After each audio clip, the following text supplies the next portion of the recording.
Are you looking to start learning Mandarin but feel a little bit overwhelmed and don't know where to start? No problem. This video will break down everything you need to know to kickstart your Mandarin learning journey in the best way possible. We're going to go through the foundations of the language, tips and tricks to make the studying process easier, and share some absolute essential resources to get you started. Number 1, we need to know, what is Mandarin? Mandarin is a Chinese language, and it is the official language of mainland China and Taiwan. Mandarin is also spoken by a large population of people in Malaysia, Singapore, and other diaspora communities. But Mandarin is not the only type of Mandarin language to exist, and Cantonese is another well-known Chinese language, spoken widely in southern China and in diaspora communities also. Now we need to understand what makes up the Mandarin language. The first thing we need to know here is Mandarin does not use an alphabet, so it's not written using letters that build words, in the same way that English and other European languages are.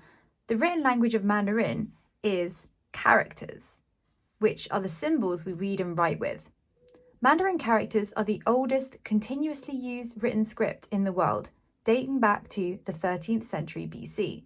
But the language and characters themselves have evolved a lot over time. As characters are not made up of letters, Mandarin pronunciation does not link directly with the characters. So we have to put extra effort into learning what the characters look like and how they're pronounced. Mandarin pronunciation is made up of 2 parts: pinyin, the sounds of the characters, which are expressed through Roman letters, and tones, which is the pitch of the words, and this affects the meaning. Let's get into characters now and look at how we can go about learning these in an easier, more efficient way. Point number 2 then is breaking down characters. Whilst there isn't an alphabet in Mandarin, there are many ways we can make the character learning process more efficient. Characters started out as pictographs thousands of years ago, simply depicting things in nature, such as the sun, water, moon, etc. They then evolved over time to depict more complex and abstract concepts. However, there are parts of characters called radicals which have specific meanings, such as sun, moon, water. So sun, moon, water. And using radicals to help you learn and remember the meaning of characters is very important. Radicals help us to see links between different characters, as well as these patterns, when used correctly, form webs in your mind and make it easier to learn new characters, as we can attach these to the web of knowledge we already have. Radicals can also be used to help us find images within characters or create stories that make characters more memorable and therefore stick better in our brains. Let's look at an example. For example, the water radical. We can see the water radical in drink-related words. For example, the word for thirsty has the water radical, as well as the word for juice. But we can also see water radicals in activities related to water. For example, swimming,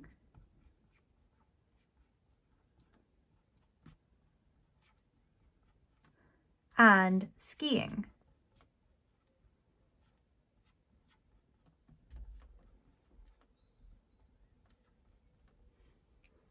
Finally, we have the water radical in more abstract concepts, such as don't have. So in don't have, we can imagine that what we have has been washed away by a river or a flood, so we don't have it anymore. So here you can see how the water radical is linking different types of words with more obvious links and then some which are more tenuous links. But we can use these links to create a map, a web of ideas in our head, and this makes the characters more memorable. Another important thing to know about characters is that we can break them down into different parts called components. Characters all have different set structures, and this links to how many components are used to make a character. For example, the left-right structure and the top-bottom structures will have usually two components, one part on the top, one on the bottom, or one part on the left, one part on the right. Understanding that characters can be broken down in certain ways makes them less intimidating. It also helps us to remember them and write them more easily and accurately. Radicals are a specific type of component. Let's go back to a couple of examples we saw with the water radical. The word for juice. We have the water radical. Then we have a second component. So here we have a left component and a right component. But let's look at swimming, which is more complicated. We have the water radical on the left. We have a central component. And then we have a right-hand component. So here we have three different components combined together. Next, the lines we use to write characters in Mandarin are called strokes. Knowing that Mandarin characters are formed from components helps us to understand that the strokes aren't just random. However, if you want to write characters quickly and accurately, you need to know which order to write the strokes in. Stroke order follows a set of rules and tells us the quickest way to write the characters accurately. Now, you may think that writing them in any order is fine and won't make a difference, but it will. Mandarin speakers will know if you've written a character using incorrect stroke order, as certain parts will look off and sometimes could even lead you to writing a completely different character and therefore meaning something completely different. Let's look at an example. For example, if I want to write the word myself or self, I'm going to write 自己, 自己. But this character 己, whilst looking very simple, can easily go wrong. If instead I write 自己 like this, with a smaller gap in 己, this becomes 自己, which is a different word with a different meaning. So 自己 means self, 自己 means self-control. So a small line, a small change in stroke can lead to a completely different word and a completely different meaning. So we do have to pay attention closely to our stroke order and the way we're writing characters. Number 3, let's break down Mandarin pronunciation. Pinyin is the combination of Roman letters organized in initials, starting letters, and finals, finishing letters, that explain how Mandarin characters are pronounced. Previous systems were used in the past, such as the Wade-Giles system, but currently pinyin is most widely taught and used. There are only very limited combinations of sounds that exist in Mandarin pinyin, so once you're confident with recognizing and saying them, you can basically say any word in Mandarin. Let's look at some examples. Here we have the initial M. So the initial M, can be combined with lots of different finals. For example, ow to make mao, to make mung, I to make mai, or to make more. So here the M is the initial, and these different letter combinations are the finals. Combining them together in different ways make pinyin. Now, in addition to pinyin, we also have tones. Tones tend to be the more intimidating part of Mandarin for learners, as many people have not learned a tonal language before. Tones are the pitch of words in Mandarin, and they link to the meaning of that word. As I mentioned before, there are not that many different sound combinations in Mandarin, so tones are used to create more word options and prevent too many words from sounding exactly the same. In Mandarin, there are 4 tones. Let's run through these together. So tones are about pitch, how high or low the sound is, but it's important to know that tones are relative to each other. So here we have the first tone, which is high and flat. Here we have the second tone, which is a rising tone. So it starts lower, then rises to the pitch of the first tone. The third tone goes down and up, but it's often pronounced more as just a low tone. So this one can be heard in two ways. Finally, we have the fourth tone, the falling tone. So this tone starts high and then drops lower. There's a fifth tone if we consider the neutral tone to be a tone. So the neutral tone is short and light. So let's go through what these might sound like using the M initial. So ma, ma, ma, ma, ma, ma, ma, ma, ma, ma, ma, ma, ma, ma, ma, ma. So tones are written on top of the pinyin. For example, what I was saying just then, ma, ma, ma, ma. The neutral tone is just written plainly without any tone markings on top. But let's look at some examples that show how different tones impact the meaning. So first we have two words with the pinyin S-H-I, shi.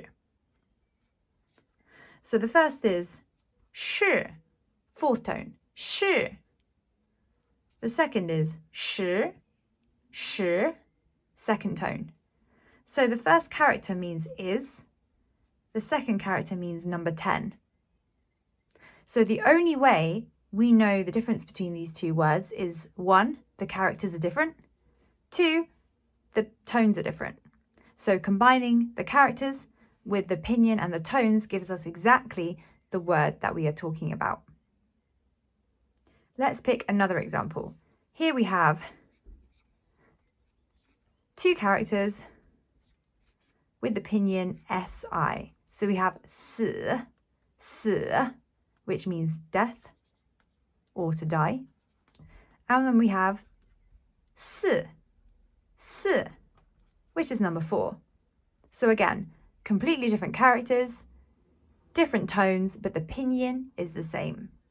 Unfortunately, there are no clues as to what tone a character or word is just by looking at them. So it comes down to learning tones on a case-by-case basis as you learn new words. This is why when you learn new vocabulary in Mandarin, you want to be learning the character, the pinyin, and the tone all at the same time. This saves you a lot of pain later on. And before then, we're going to look at some tips and tricks to help you practice and learn Mandarin more effectively. Number 1, find a flashcard app that works for you. Many of them have spaced learning functions now, which are good for testing your vocabulary just before you're about to forget it. So this is based on the forgetting curve. For example, Quizlet, Anki, smart cards. Preferably you want flashcards that include the sounds of words, as you can't rely on the character for information about pronunciation. You need to make sure you're practicing listening to and saying the words as you test yourself on the actual characters themselves. My second tip would be to find a table of pinyin combinations and tone combinations online. You can often find these for free as well. These are great for nailing your pronunciation of pinyin and tones from the beginning. Listen and repeat the sounds as closely as you can. You can also try recording yourself so you can listen back and compare your own pronunciation with the original. Tip number 3, input is king. Immersing yourself in input in Mandarin from the beginning is a great idea because the more you listen, the more language your brain is absorbing. You can then use this later on when you're more confident to reproduce that language. Combining this with purposeful study sessions, for example, using a textbook or an online course, is a winning combination. Podcasts or YouTube videos are a great source of oral input, so listening. So look out for what you can find at your level. For reading practice, textbooks are a really good place to start as they usually have carefully crafted input suitable for beginners. My next tip is write. With Mandarin, starting learning the characters from the beginning is essential. There is no benefit in learning the characters later on and starting with pinyin first. Practicing recognition is great for reading, of course, but to write, you actually need to practice writing. You can start by copying the characters, then move on to look, cover, write, check style methods, where you look at the character, cover it up, and try and write it from memory, and then check yourself. Anything that is going to encourage you to test your brain, check whether you actually remember how to write the characters, is going to help them to get into your long-term memory more easily. Ideally, you want to be able to write as many characters as you can without thinking and without checking. This is going to help you to get to written fluency. I would also suggest that you start writing sentences as soon as you can, as soon as you have enough words and grammar to do it, to get into the practice of writing characters together, but also apply your knowledge. By actively applying what you've learnt will help you to remember it more easily and get it to stick in your long-term memory more effectively. My next tip is that typing helps. Yes, we want to be practicing writing, and writing and typing are two different ball games in Mandarin, but typing is super helpful and a whole other skill set. Typing involves linking the pinyin with the characters in a way that is really helpful, as it encourages us to remember the sounds of characters. For example, to type the word hello in Mandarin, which is these two characters, I need to type in the pinyin ni hao. I then need to select which characters are the ones I'm looking for, which are these two. So it's linking the pinyin with the character, but also what it means all at the same time. So as a learner, this is a really helpful practice. So practice typing regularly to keep those pinyin character links as strong as you can in your brain. Number 5, essential resources. I'm going to list a range of resources that I personally find useful or that I recommend to people early on in their Mandarin learning journey. The first one is going to be a dictionary. So this could be an online dictionary or an app. Of course, you can get a book, a paper dictionary if you prefer, but if you have an online dictionary, this is helpful for finding characters more easily, but also it provides the stroke order. So dictionaries include Pleco, which is an app, or Yellow Bridge, which is a good web browser dictionary. So both of these provide stroke order, so the way in which you write characters correctly, and they also allow you to look up Mandarin characters and look for similar characters as well to help you make those links. The second resource I would recommend is a textbook, especially if you are a beginner, or an online course where the learning is structured in some way. For example, the 进步textbooks are the ones followed by schools in the UK and lead nicely onto GCSE level textbooks afterwards, such as the edXL or AQA ones. However, there are many options available, so have a look at what you prefer. Books with audio materials attached are highly useful because you can use these for listening, but also shadowing and speaking practice.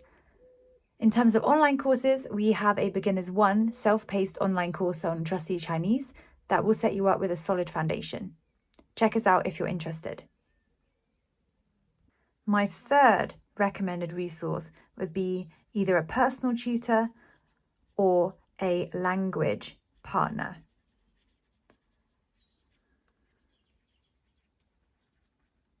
You can find personal tutors or language partners online, through apps, or locally where you live. These are particularly helpful for productive skills practice such as writing and speaking. You can also book one-to-one lessons through Trusty Chinese if you're interested in more structured support.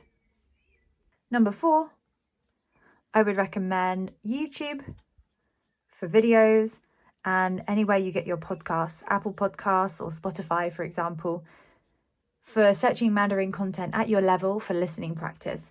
You can also use these again for shadowing, so listening and repeating to practice your pronunciation and speaking.